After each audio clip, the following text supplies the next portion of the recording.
যে কারণে ভেঙেছিল রণবীর ও দীপিকার প্রেম। বলিউড অভিনেত্রী রণবীর কাপুর ও দীপিকা পাড়ুকোনের সম্পর্কের কথা অজানা নয় কারও। মোটামুটি একই সময়ে ক্যারিয়ার শুরু করেছিলেন তারা।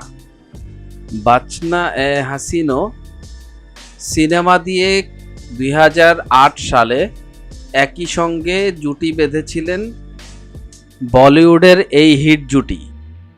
সেই সময় থেকেই প্রেম শুরু হয় তাদের।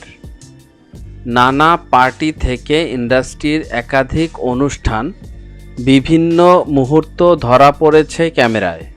প্রেম এতটাই গভীর ছিল তাদের যে দীপিকা একটা সময় পিঠে ট্যাটু করে রণবীরের নামে অক্ষর খোদাই করেছিলেন।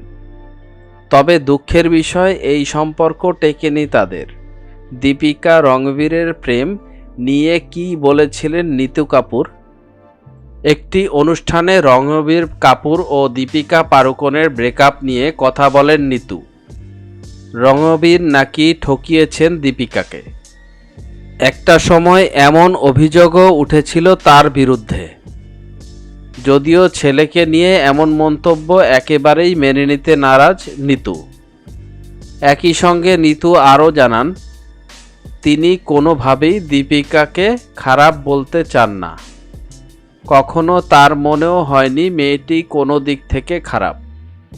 তার কথায়, বিয়ে করো না বা এরকম বান্ধবী রেখো না, এমন মন্তব্য তো কখনো করব না। রণবীর যা করতে চায় সেটাও ওর উপর নির্ভর করবে।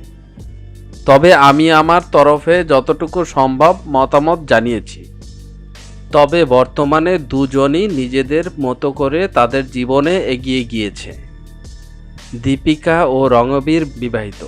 শুধু তাই নয়, তাদের দুজনেরই কন্যা সন্তান রয়েছে। এদের এন্টারটেনমেন্ট আপডেটকে সাবস্ক্রাইব করুন এবং ভিডিওটি ভালো লাগলে শেয়ার করুন আপনার ফ্রেন্ডসের কাছে।